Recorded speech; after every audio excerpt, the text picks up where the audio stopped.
members, and welcome to Pop Culture Cult. I'm Sean. I'm Janice. Welcome to our spoiler discussion, reaction, review, breakdown of Ahsoka Episode 7. Dreams and Madness. Not Dreams and Toil. I had to go rewatch the beginning of the episode to remember what the name of the episode was. This is the most Rebels episode that we've gotten. I'm sticking to that until I'm told differently. Well, because the majority of the gang is back together? Yeah, about half the gang is back. Yeah. But it's the witty banter, the Ezra just, trying to talk his way out of the thing. There's cool lightsaber fights. There's a Mandalorian running around doing Mandalorian shit. It's just, that whole banter that we all came to love in Rebels, besides the family dynamic, was on display in this episode. Yeah. Even with Ahsoka and Hu Yang. It was just a straight out, them bantering back and forth, because Ahsoka's in a much better place now than what she was before. Yep. It is her show, but it really is about everyone in the cast. But yeah, this is the most rebel-y show episode that we've gotten so far. Most rebels of revelry. I saw a meme today that said episode 5 was for the Rebels fans and episode 6 was for the Clone Wars fans, and I had to disagree with it, because episode 5 was for the Clone Wars fans who were there for the Clone Wars. Actually, I think it was the other way around. The episode 5 was for the Clone Wars fans, because we got Ahsoka and Anakin in a training montage and stuff like that, and all the flashbacks, and then last episode was Thrawn showing up, and so everybody's like, oh, this is the most Rebels it's been, and I'm like, yeah. No, this was way more Rebels. We got Thrawn.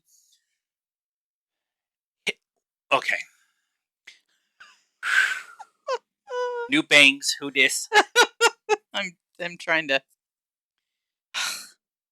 I told you, stop fussing with it. I know. Okay. This is the 7th banger in a row. Yeah. Amazing. And I'm really happy with what Dave Filoni and it was Greta Von Hatter, I think, was the director of this one. Okay. What they did, I think she did the other episode, the one where Ahsoka falls and ends up in the world between worlds. That was episode 4. Oh, okay. I think she did that one too. Okay. So it was very lightsaber fighty, lots of fighting, lots of space battle kind of thing going on. Yeah, I can get behind that. I'm trying to put all my thoughts together in one spot. Let's start with Hera on Coruscant in front of the Senate Judiciary Committee, and Kaz's dad, who I should have looked it up. Kaz is the main character from the Resistance animated show, and his dad is the senator who is berating Hera the entire time. And he comes back around, but right now he's just he's so delusional of a leader right now to think that he has all the power and all the importance, and that Hera not listening to him and her doing something is just going to spark more violence, and that she wants to prepare for the inevitability of the return of the Empire, or Imperial remnants getting back together under Thrawn, that she went out and did something, and he's like, you can't do that. Yeah, it really, I mean, not knowing anything about the character or his backstory or whatever, Right. It just felt, first of all, I was a little triggered. But it just felt like he was mad because she's not respecting his, respect my authority. Mm-hmm. And it didn't, no matter what anybody said, she didn't listen to him. She did not, she did the opposite of what he told her to do. And very much a man telling a woman in Congress that you don't have a right to speak or do anything outside of what I tell you to do. Right, which is why I said I was a little triggered. But yeah, I mean, even when Mon Mothma. No. Carson. I'm like, what is his name? It's gone. When Carson stood up and said something, and he was on a roll, and just, talking to hear himself talk. So, I love him objecting a bunch of times too. Like, I highly object, and Mon finally just like shut up. Like, yeah, yeah. because I'm not the center of what's being, the story that's being told, or what's being, and then he insults all robot kind. Let's talk about the C-3PO cameo and being there for Senator Leia Organa. She does actually go by Leia. I don't think she goes by Leia Solo, except for maybe when they're on the Halcyon or something like that. But um, I've thought for a long time that we might see Leia in this show. Yeah. She's highly important to what's going on in the Republic at this point in time. Right. But it's tricky because of what happened with Carrie. Right. And they did de-age her for Rogue One, and people, I personally loved it. Yeah. I also am willing to admit that it didn't quite look right. But that was 7 years ago. Yeah.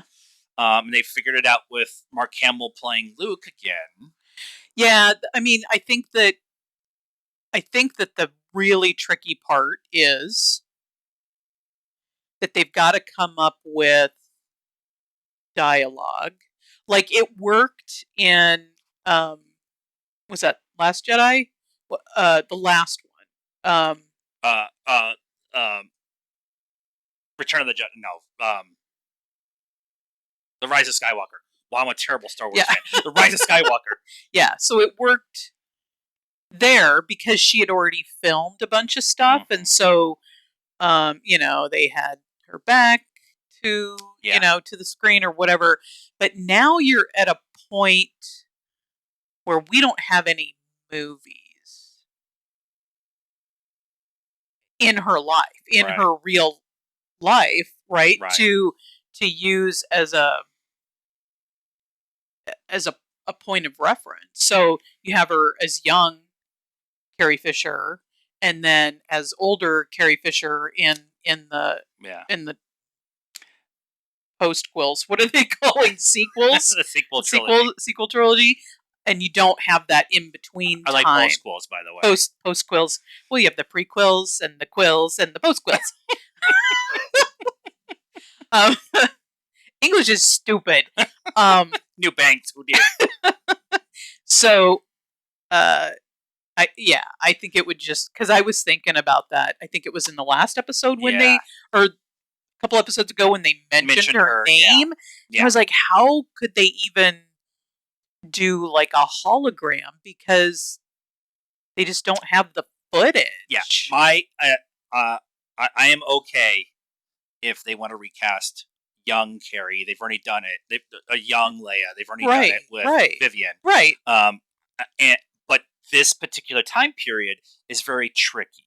Yeah. And for me, my only acceptable answer if they're going to have somebody else play that character is Millie Bobby Brown. But she's too young. She's not quite there yet. She's 19 or 20 so she would be Carrie Fisher's age in the original OG trilogy, right? OG. And that's where I was going. Like, so not doing that, I find it totally acceptable that she was too busy, probably dealing with Kylo, with Ben. Right, she's probably got a young child now, or Ben's a newborn. At this point, 5, 6. Okay. So yes, we're at that stage. So C-3PO showing up is a nice cameo that makes sense within the story itself. Right. It makes complete sense. He's stuck with her for pretty much, the whole time. Yep. And him showing up with the transcript of Leia telling Hera to go look out for this because she's the senator in charge of defense. I think that's what they called her. Right, which makes sense that the senator in charge of defense would send one of her top generals to go check on something, just in case Thrawn is coming back. Right. And so that shuts up the whole conversation. I love Kaz's dad, taking a shots at C-3PO, and then Chopper was like, even Carson's like, okay, We know who you will actually kill him. Don't piss off the murder robot. Chopper will actually murder him in front of everybody and not care. But the biggest conversation that come out of that was Moff Mon going to Hera and asking, "When did she give you? Did she give you permission?" She's like, "Eventually." So, but the biggest thing there is the threat real? Right. Because Mon Mothma is actually having to play the center. She can't lean one way or the other, because if she leans one way, she's going to lose a bunch of the conservative side of the Senate. And if she leans too conservatively, she's going to lose those who helped her helped win the war against the Empire. I won't say help put her in power, because she never really wanted it for power. Right. But she has to play this even line. But Hera just saying, we have to plan for the worst and hope for the best. Yeah. And that was makes complete sense. Makes complete sense. That is not where Mon Mothma is currently in the story within the books. We'll have a discussion about the books again in a second. But she's very much about trying to demilitarize, which we saw in Mandalorian, and they're very much trying to demilitarize, get rid of that iron fist kind of thought process, and so she has to play it really softly on both sides, but she also needs to have the people that she trusts the most give her the best information. And the best information is, we need to plan for this. Because we saw in this episode, even with limited resources, the strategic power that Thrawn has. Yeah, I thought that was good. Again, I didn't watch Rebels or Clone Wars, but I've through osmosis and then watching some other reactors do their breakdowns or their talk throughs. I understand that Thrawn is strategic. That's his big thing. That's what he does. Yep. So I thought that this episode was a really nice way to show people who don't know who Thrawn is or aren't, super aware that he's really good at moving the pieces on the board. He moved all the pieces that he thought he had on the board, and one of those pieces was Baylan, and Baylan didn't do what he was supposed to do. Right. And so when that all happened, Thrawn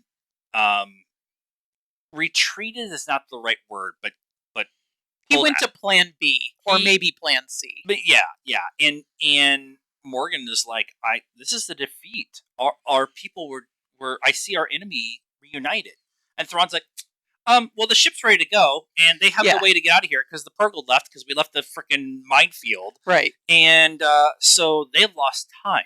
Yeah, and if we're ready to go, so we can go jump in the ring and get out of here, and he's just taken a bunch of major pieces off the board by having this small skirmish. Yes, his major plan was to kill Ezra, Sabine, Ahsoka, right, Baylan, Shin. Right, that he wouldn't have to worry about it. He would show back up in our galaxy, as we'll call it, with what he thinks is nobody knowing. I mean, there are some people that the fleet is still at Cetos.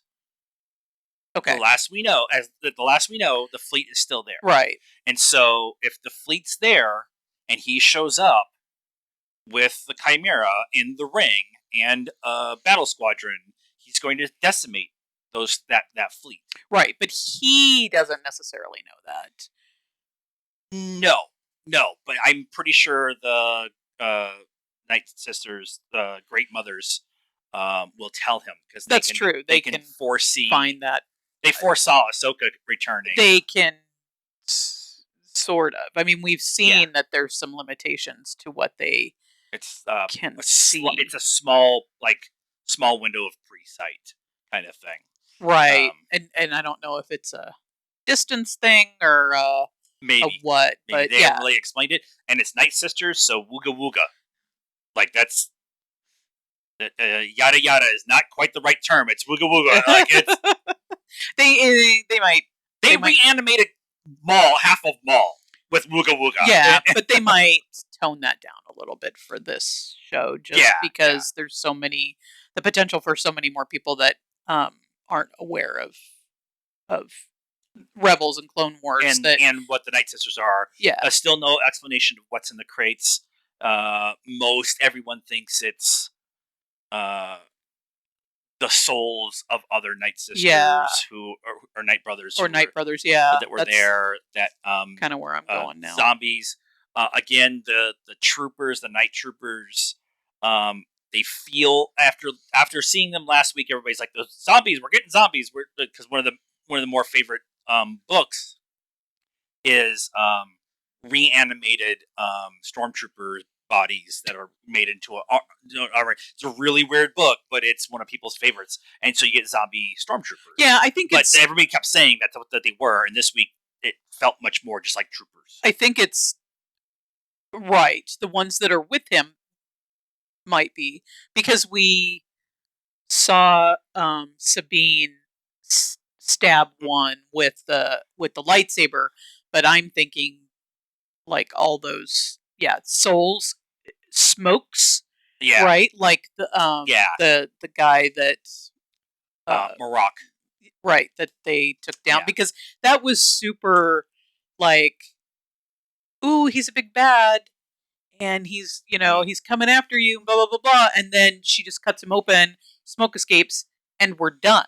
We have not talked about him since, so I kind of feel like, I mean, they may be in clone trooper armor, or they might put them in clone trooper armor, but I think it's very none of the troopers that we had in this episode smoked out when they got killed. Right. And so what's in the crates? It could be the souls, and when we get to the new place or whatever. I don't know if that's going to be resolved. Like, I really felt like this was going to be the episode where Thrawn's like, "See ya," and he shows up and destroys the fleet, and then Ahsoka and Ezra and Sabine have to deal with what's left there, right, including Baylan and Shin, and then it's the New Republic seeing who Thrawn was, and then the next episode is Ahsoka and the crew showing back up in our universe. And I think all of that's going to happen in the last episode, and then you're going to be like, wait a minute. And then they're going to come out and go, season 2. We'll see you in 2026. Which would be awesome, because they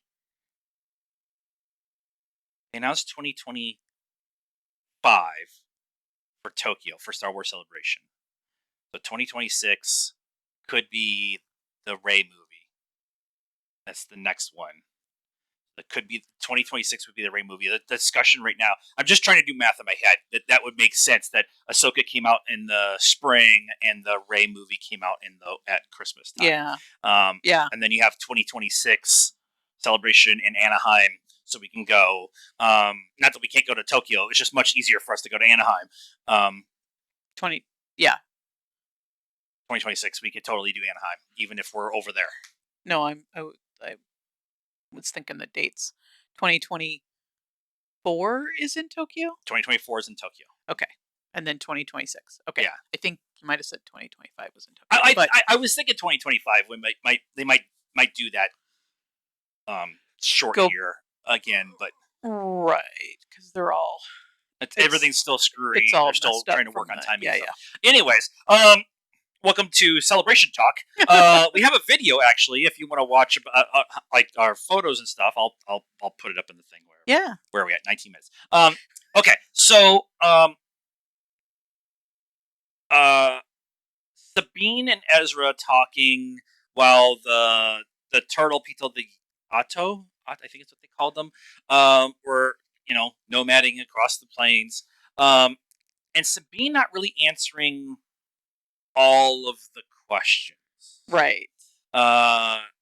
She did not, even when pressed, she didn't bring up that Ahsoka might be dead. She felt like Ahsoka was dead. Right. She, when pressed, didn't explain how they were going to get home. Right. Or how she got there. Because Ezra's not going to be happy to find that everything he did only basically bought everybody the 7 years that he was there. Yeah. Him going home means that Thrawn is coming back. Yeah, and yeah. he's not going to be happy with that. I mean, it's cushioned a little bit at least with the fact that he's going home. Yeah, but yeah. But yeah, he's not going to. And she also didn't talk about the Siege of Mandalore, so she still hasn't really admitted out loud a lot of different things. In that process, Ahsoka gets attacked. The minefield thing, the Purgle jump out. They go. See ya. Yeah, they go through the ring, which is all the debris field, the graveyard. They hide, Ahsoka and Hu Yang, and then Ahsoka does the Force call across space to Sabine. Now, there's something that she has done before during Rebels. She felt a disturbance in the Force of another ship, not a disturbance, but another entity in the Force, and she not projected. She projected herself. I can't think of another word than that. Her essence, not her.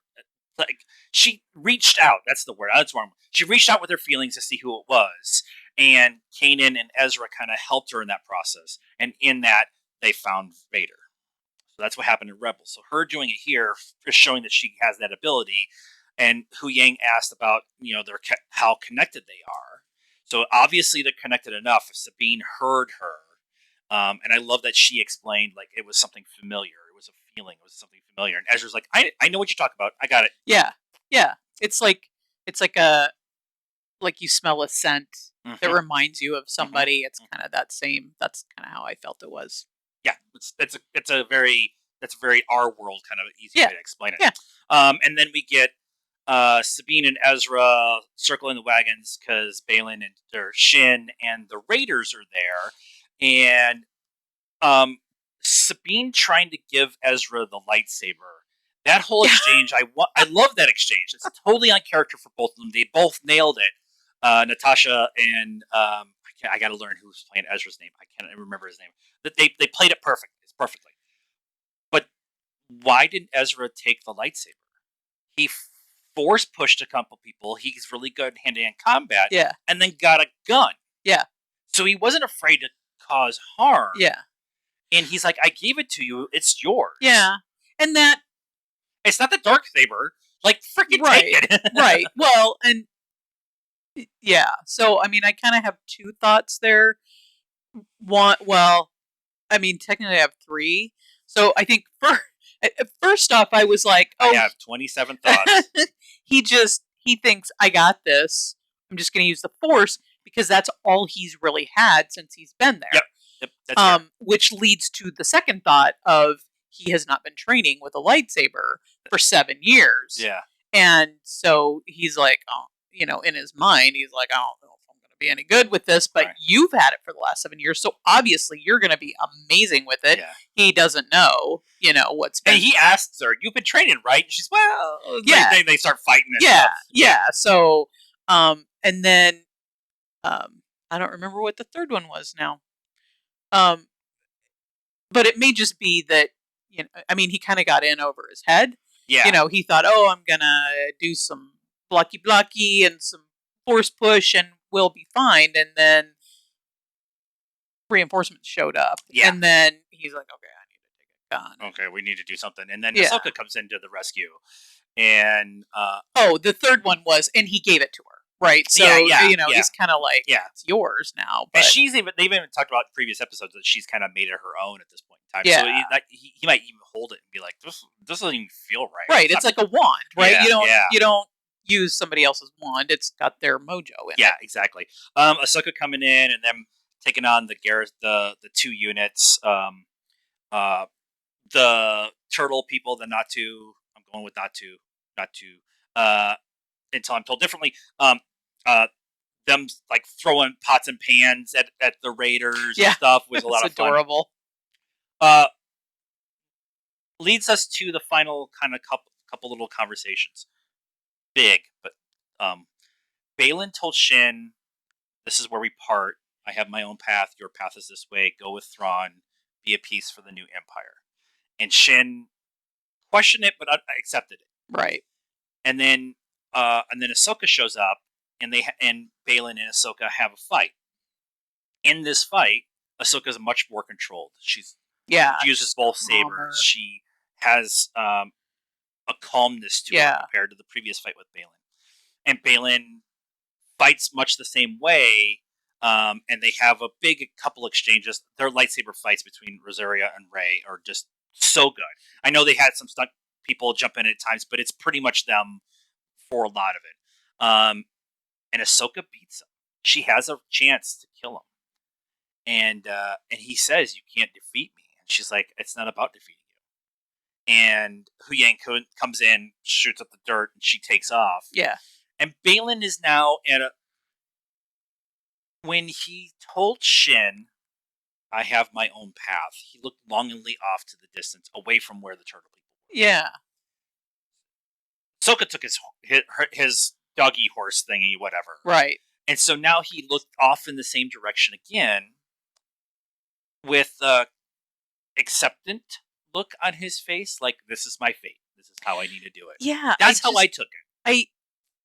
I don't know what's going on with him at all. And I'm like, because he kept saying, I want to usher in this big thing that's going to happen, that's going to reset everything back to the beginning, and we're going to stop, we're going to break the wheel.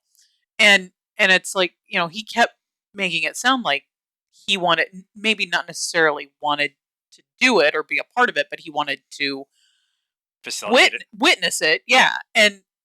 But then in this episode, it's almost like he's just going to go off in the distance and live on this planet for the rest of his life and be out of it. So whose wheel are you breaking? Are you breaking theirs? Are you breaking yours? Yeah. Are you breaking this Jedi-ish thing that you had going with your non-Padawan? Right, right. I don't. I'm confused by him. I have loved their story, and I love that there's not a XYZ explanation for him. Yeah. Even though we got one episode, now we will get some kind of explanation next week. I have my theories about what I think is going to happen next week with that. I'm almost wondering if he took, what was his Padawan's name? Shin. Shin. Like that was his nuclear bomb, right? He took her, he shook her all up, he taught her everything he could, and then sent her off. And she's the one that is going to do it for him, and he's going to go over here and live out the rest of his days. On the farm like Thanos did. Yeah, totally. That's my theory is he's going to be called to something on the planet. Now, what that something is, I don't know. Yeah, I have it could be the world between worlds, but we've already done that. Yeah. So I don't think they will replay that. Whatever, but Ahsoka and Ezra are going to have to work. Ahsoka and Sabine are going to have to work together to stop him from doing whatever it is, whatever that thing is. And that's what's going to cause them to stay on the planet while Thrawn leaves, destroys the fleet. Then they defeat Balin or whatever. They say goodbye. Ezra and Ahsoka call the whales back. And as they get back, the fleet's decimated, and that's the end of the episode. They're left on this really somber note. Yeah. And now it's okay. Season 2 is in 2025, 2024, and it is going to be Thrawn fully on destroying everybody and them trying to get everybody back together. That building those pieces back together to stop whatever Thrawn is, and then that's the big war. The big war is Filoni's movie that comes out in 27 or 28. So that's kind of where I'm projecting my personal what I would do in the story thoughts, but I also have been doing that the entire time because I'm one of those fans. So the reunion. I love that Sabine, like, I thought you were dead, and Ezra's like, you thought she was dead? Why? It doesn't matter anymore. It's a long story. And Ahsoka saying, well, how can I miss this reunion? And hugs Ezra, right? And not Sabine, right? Such a dick move. Yeah, I was like waiting for them to hug, and then they didn't. And I was like, okay, but I guess that's their relationship. Yeah, I was going to say it's not that kind of relationship. It's that relationship between the bickering between Ezra and Sabine, and the bickering between Zeb and Ezra and Chopper, and Ahsoka throws her jabs in because she's a smack talker too. Right. So that was awesome. And I fully expected them to show the ship leaving. They didn't. It just kind of ends right there. So it was like I'm like, and no, okay, all right. Leaving it on a cliffhanger. I'm totally down sort with it. I'm totally a week of good discussion. I'm totally cool with that. We have to talk about Anakin showing up for a hot second. Ahsoka was going through her drills to a hologram of Clone Wars Anakin in the armor with the scar.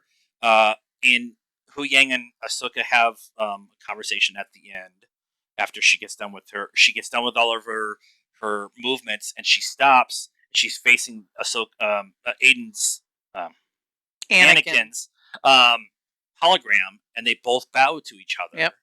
And then the hologram ends, and she explains that he made 20 of these videos for her, and this is the last one. And Hu Yang says, that was very nice of him. And she stops and looks at where the hologram was, and she says, he was a good master. This is an acceptance that the Ahsoka that we got in the first 4 episodes wouldn't have gotten there, because she was still carrying that weight of who Anakin turned out to be. Right. And she thought that she was at fault. She is not at fault. It was Anakin's choice to fall that way. Right. But she thought she was carrying this weight, that the attachment that she had with people would force her down that way, which is why she pushed everybody away. She also blamed herself for Anakin falling because she left. And so, which is something that the Kenobi series dealt with. So her saying he was a good master was an amazing point of acceptance by her. Yep. In the story, that she has made that step forward. Yep. And then there was Thrawn getting the information on her, and saying, oh, I didn't know that Anakin Skywalker. Did he call him Skywalker? General Anakin General, yeah, he's was very formal. Her master, and Morgan's like, so, and then he was like, oh, it's just good to know everything you can about your opponent, and then later dropped something about all we need now is, or this is the best it could be without Darth Vader or something. And that was super yada yada off. Like, because I don't think anybody else in the room really understood what he was talking about. He makes a comment in that section too about if she's anything like her master, which she probably is, they're sporadic. Yeah. And if she is sporadic and doesn't have a plan, we can use that to manipulate her into a spot we want her to go. Right. But he didn't.